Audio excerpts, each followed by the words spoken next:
दोस्तों, इस देश में चुनाव सिर्फ नेता बदलने का खेल नहीं है। चुनाव के साथ आती है नफरत की आंधी, जातिवाद की लपटें और सियासत का गंदा सौदा। और सबसे ज्यादा कौन जलता है इस आग में? ब्राह्मण। पिछले कुछ वर्षों से लगातार ब्राह्मण समाज का राजनीतिक चीरहरण हो रहा है। कभी वोट बैंक की राजनीति के चलते गाली खा रहे हैं, कभी मंच से नेता इनका अपमान कर रहे हैं, कभी सिर्फ जाति देखकर इन्हें हीन भावना से देखा जा रहा है। जो समाज ज्ञान, संस्कृति और देश की रीढ़ रहा, उसी समाज को बार बार बलि का बकरा बनाया जा रहा है। लगातार झूठे नैरेटिव गढ़े जा रहे हैं। आज की राजनीति तुम्हें क्या सिखाती है? तुम्हें क्या बताती है कि ब्राह्मणों ने दलितों से स्तन टैक्स लिया, और ये झूठ सबसे ज्यादा जय मीम जय भीम वाले फैलाते हैं। अब मैं आपसे पूछती हूं कि जिस ब्राह्मण को तुम खुद ताना मारते हो, अरे भैया वो तो भीख मांग कर खाता था, वो तो भीख पर जिंदा था, वो चम्मच कटोरी बजाता घर घर घूमता था, जिसके पास न सेना थी, ना कोई खजाना, ना कोई राजगद्दी। अरे उसकी औकात इतनी कब हो गई कि वो टैक्स वसूलने लगा? जो खुद भीख पर पल रहा है वो टैक्स वसूलेगा? सोचो भाई, ब्राह्मण के पास तो रोटी तक मांग कर खाने की मजबूरी थी, तो क्या वो राजाओं की तरह कानून बनाकर टैक्स वसूल सकता था? नहीं, कभी नहीं।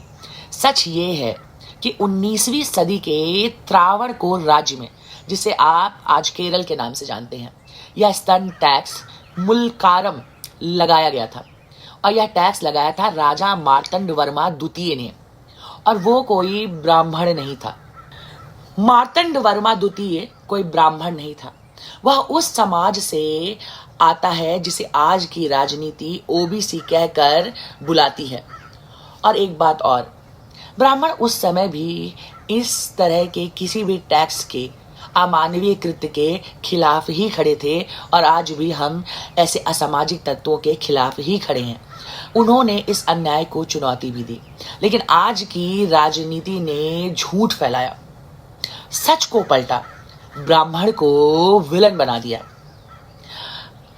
और उस अत्याचार के खिलाफ जो एक औरत खड़ी हुई, उसकी कहानी को मिट्टी में मिला दिया, जिसका नाम था नांगेली, जिसने कहा था कि मेरे शरीर पर किसी भी तरह का टैक्स नहीं लगेगा।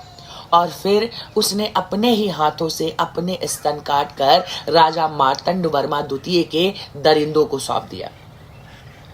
सोचो बहनों, पुरुषों को एक दरकिनार करो, सोचो, इतिहास में वह खून का सिर्फ एक फव्वारा नहीं था, एक औरत का बलिदान नहीं था, वो था अत्याचार के खिलाफ सबसे बड़ा विद्रोह। उस खून से धरती लाल हुई, और उस लाल रंग ने आने वाली पीढ़ियों को संदेश दिया, कड़ा संदेश दिया कि इज्जत बिकाऊ नहीं होती, औरतें झुकती नहीं हैं, औरतें सहती नहीं हैं, बल्कि औरतें लड़ सकती हैं और लड़ती हैं और लड़ेंगी। लेकिन अफसोस, इतनी वीर गाथा भी आज की राजनीति की भेंट चढ़ गई। नांगेली का नाम मिटा दिया गया, उसके बलिदान का सच दबा दिया गया, और नया झूठ गढ़ा गया कि ब्राह्मणों ने दलितों से स्तन टैक्स वसूला। आज वही राजनीति बिहार में खेली जा रही है। जाति का कार्ड, वोट का खेल।